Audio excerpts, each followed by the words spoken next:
Selamat malam Bapak dan teman-teman. Perkenalkan, nama saya Dian Natalia dengan NPM 202463201095. Baik, di sini saya akan memaparkan mengenai proyek lapangan analisis nilai-nilai Pancasila dalam kebijakan publik. Yang pertama, rencana latar belakang masalah.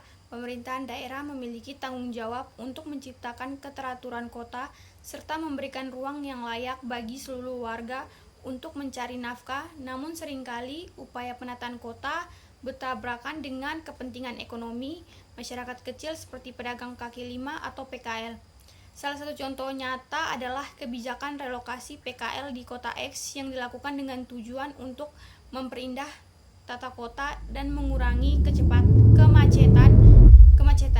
Sayangnya, kebijakan ini menimbulkan reaksi keras dari PKL yang merasa tidak dilibatkan dalam proses pengambilan keputusan dan mengalami penurunan pendapatan setelah dipindahkan ke lokasi baru yang kurang strategi. Dalam konteks ini, penting untuk mengkaji apakah kebijakan tersebut telah mencerminkan nilai-nilai Pancasila sebagai dasar negara dan pedoman moral dalam kehidupan berbangsa dan bernegara. Di sini kita membahas mengenai alternatif kebijakan. Yang pertama, ada relokasi paksa tanpa dialog.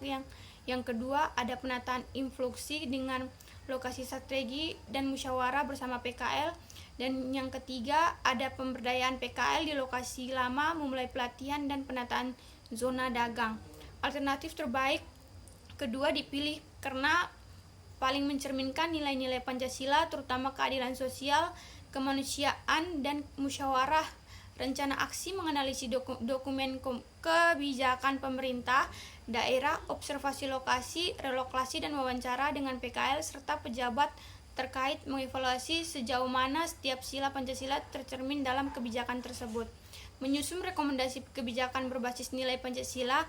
Menurut pendapat pribadi saya, kebijakan publik tidak boleh hanya berorientasi pada ketertiban dan estetika kota, tetapi harus memperhatikan nilai-nilai kemanusiaan dan kesejahteraan masyarakat kecil.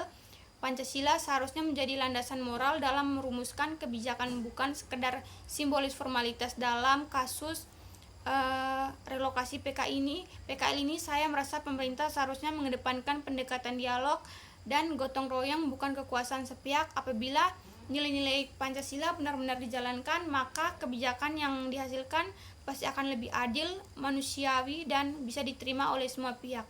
Kesimpulan yang dapat saya ambil di sini, kebijakan publik harus mencerminkan nilai-nilai Pancasila secara utuh. Penataan PKL yang adil, manusiawi, dan berpartisipasi merupakan wujud konkret dari keadilan sosial dan penghormatan terhadap hak warga negara. Untuk dari keadilan sosial dan penghormatan terhadap hak warga negara untuk hidup dengan baik. Baik, sekian dari saya. Selamat malam, terima kasih.